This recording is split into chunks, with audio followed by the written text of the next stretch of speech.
Hello and welcome to my mid to large scale vermicomposting system here in Sweden. I made this channel as a knowledge or like a resource to both myself and hopefully my potential viewers about mid-scale vermicomposting. I want to talk about the middle step between large-scale vermicomposting and small-scale vermicomposting in just plastic bins. I found there is a gap of knowledge between the two online, because you can find a lot about small-scale vermicomposting and a little about large-scale, but there isn't much in between. How do you take small-scale principles and move them into large-scale? There's a middle part, and I think that's where I am at this moment, and hopefully this can be a resource to those who also want to move from a small scale to a large scale and have to kind of face that middle part. So I want to start by showing you around in this video just how is my setup configured right now. I won't go into much detail on each step. I think each step deserves a separate video because there's a lot going into each step, and that will be in future videos. So please leave a comment on what you want to see next. If there's something I talk about that you find interesting and want me to talk more about, I'll maybe consider making that a first or a second video after this one. So let's start by showing where I'm doing this vermicomposting system. So I'm going to take you outside.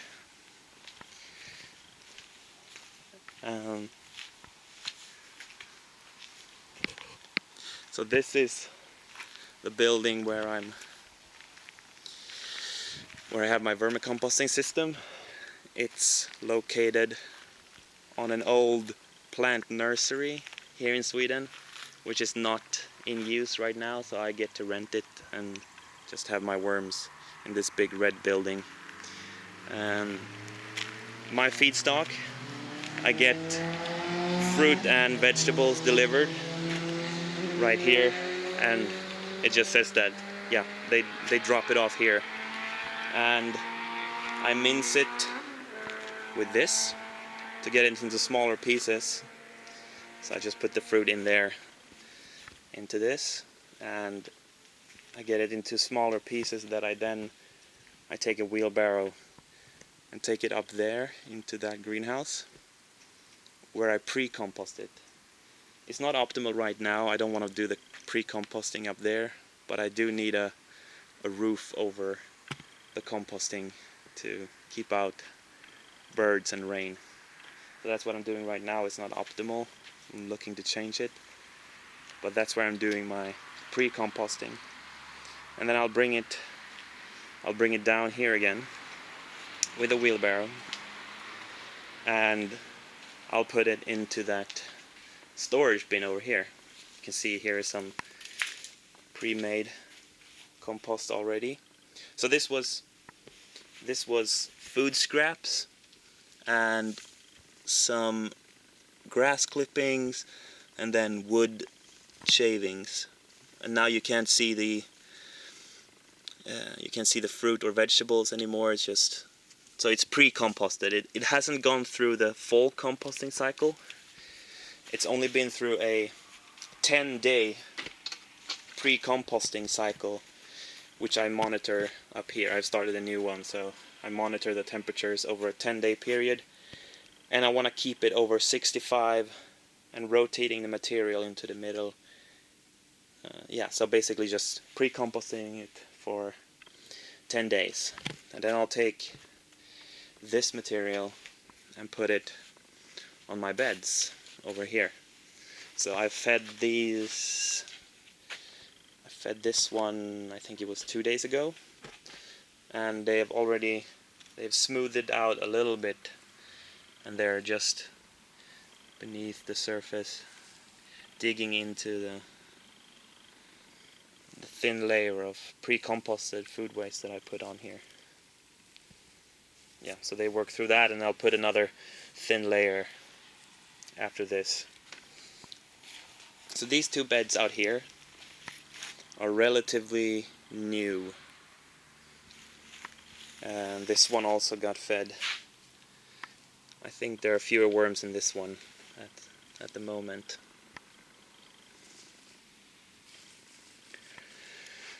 But yeah, so this is that. These are my two, well, I say main bins right now, because they can be out here now in the summer and spring and autumn. But I do keep some of, I started in here. So this is a smaller, what do you call it? It's an old fridge where the previous owner kept animals he hunted, so it's, let me see, anyway. So here's the first beds that I started with. These three, or I started with this one and then I expanded to the other ones as my population grew and I got more feedstock to feed them. This I'm just using as a storage for finished castings right now. So it's not in use. So this one is my main bed, because this has the most worms in it, and hopefully we can see some worm action.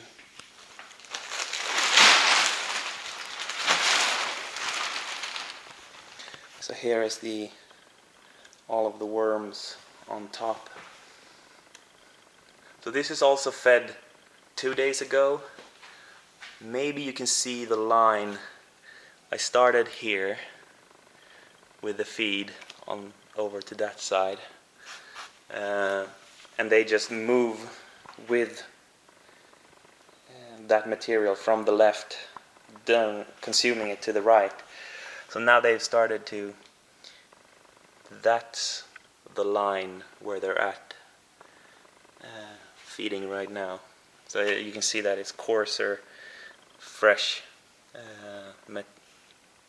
food there, and they've been through this area over here already, and you can see a lot of worms. So this bin has a lot of worms actually. They're just everywhere feeding on this. They really love the pre-composted food waste, and so yeah. And I also gave them some melons. They were waiting a very long time for me to feed them, so they got some melon while they were waiting.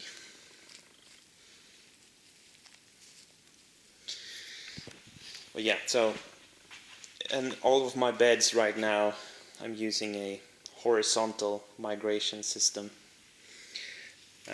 which I think works very well for mid-scale at least. So I feed them by just moving. I start feeding over there, and then I feed towards this side, and then I turn around and feed towards that side. So they just migrate back and forward. And yeah, so this side, maybe I could harvest this side, but I don't want to yet. So when it builds up a good volume of finished castings on one side, I'll just feed maybe one quarter of the bed on one side, and then empty out the rest when the worms have moved to that side, and then I put them, the coarser material back as sort of the new bedding, and then I start the migration back to the other side of the bed. I mean, it's not the optimum use of your surface area, I guess, but that's what I have so far in how I feed and harvest the castings. I can put this on later. So yeah, so these were the bins that all the worms in these two bins are basically out there in the two bigger beds.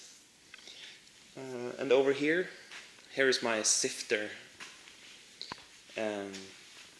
It's a good design, it gets the job done, but I don't know, I'm not an engineer, so I just had to improvise with all the materials that I could find without buying them, mostly.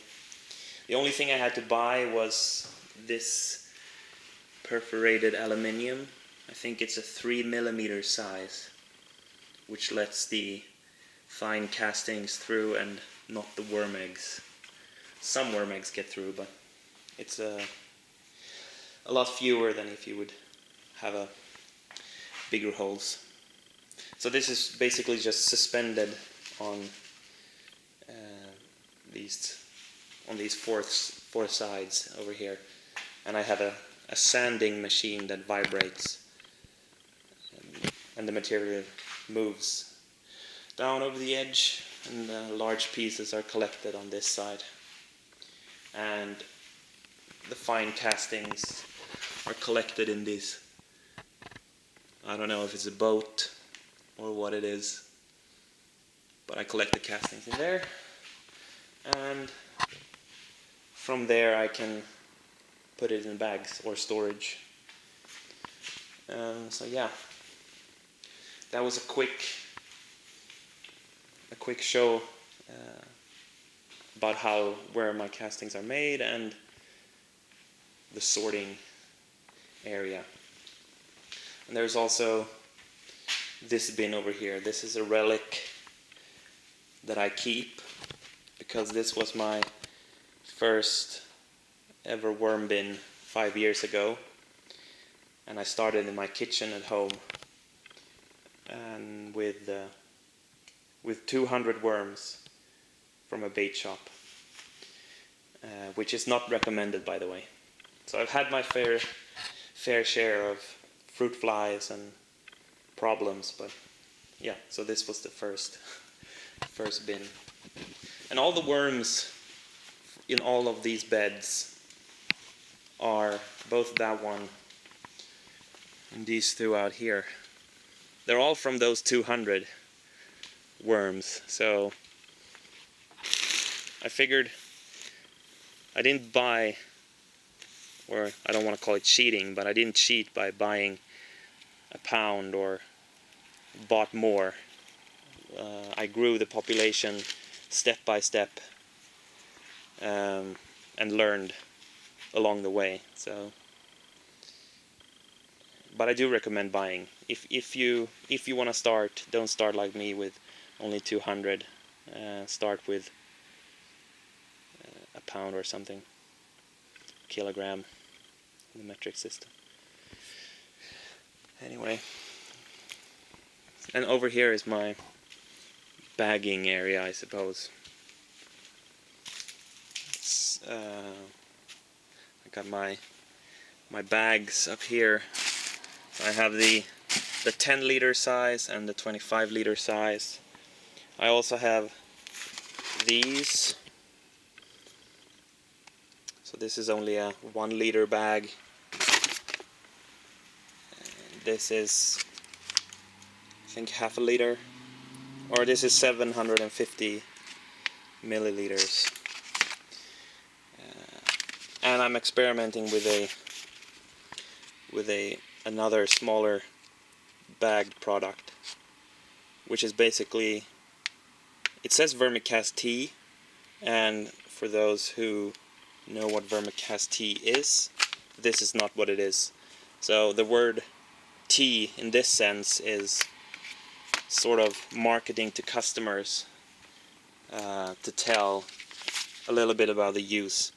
So it's a tea bag. I bought cotton bags and filled them with Vermicast, and you're supposed to put that bag in a watering can Kind of like a tea bag, that's why I call it a tea, but it's not in the technical sense. But it hasn't worked out the way I wanted it to yet, because these cotton bags, they get chewed up and they disappear in the bag, so it's basically a bag of vermicast. But I like the idea, so I'm thinking of I want to think of other ways that I can maybe change the product, or maybe just have it packed the same day that you sell it, or something of that sort. I'm not sure what to do about it yet. But anyway, this is I did start a company called Beyond Compost, which is also the name of the channel. So and my stickers for the bags. So I think that's about it for this video. I just wanted to have a quick overview about the bins that I currently have. I guess that's the most important, but there's also maybe, well, you can go in detail how I built these, why I built them the way I did, the challenges with this type of bin, because they're made of wood with a landscape fabric, I think it's called, to keep out weeds. So yeah, and with wood it will deteriorate over time, but it's also not something I didn't quite build these. These were already here on the property as tables for plant nursery. They were filled with bark or something, and then the pots of the plants stood on top of this bark, and I just moved the beds, and I thought these would make really good worm bins, and I tried them and they worked really well. They're deep enough, 30 centimeters, so they're as shallow as I want them to be, and also as broad as I want them to be, because I can reach into the middle with ease from both sides, and it's easy to use tools like this one. Well, I broke it now, but you just use it on the bed and scrape along to, yeah, when you feed with the feedstock, you make sure there's only a small layer of feedstock on top, and you can spread that out over the whole belt. So I'm currently building the worm population up into these beds so that they can fill the entire bed up over here as well. Because here is this is old bedding from one of the bins inside the fridge, and I'm not quite happy with the level of castings that were in it, so I decided to make it the new sort of first bedding layer for this outside bin. So I'm as you can see, I'm trying to start feeding over there and then move over here with the feedstock. So yeah, I think that's it for the first video, but I hope that people will comment and say what they want to see next, or maybe go into detail. I know not everybody is pre-composting, for example. Maybe we can talk in a video about why I pre-compost and the benefits and the downside, and maybe, for example, why did I choose 10-day pre-composting period and not 5 days or 20 days or stuff like that.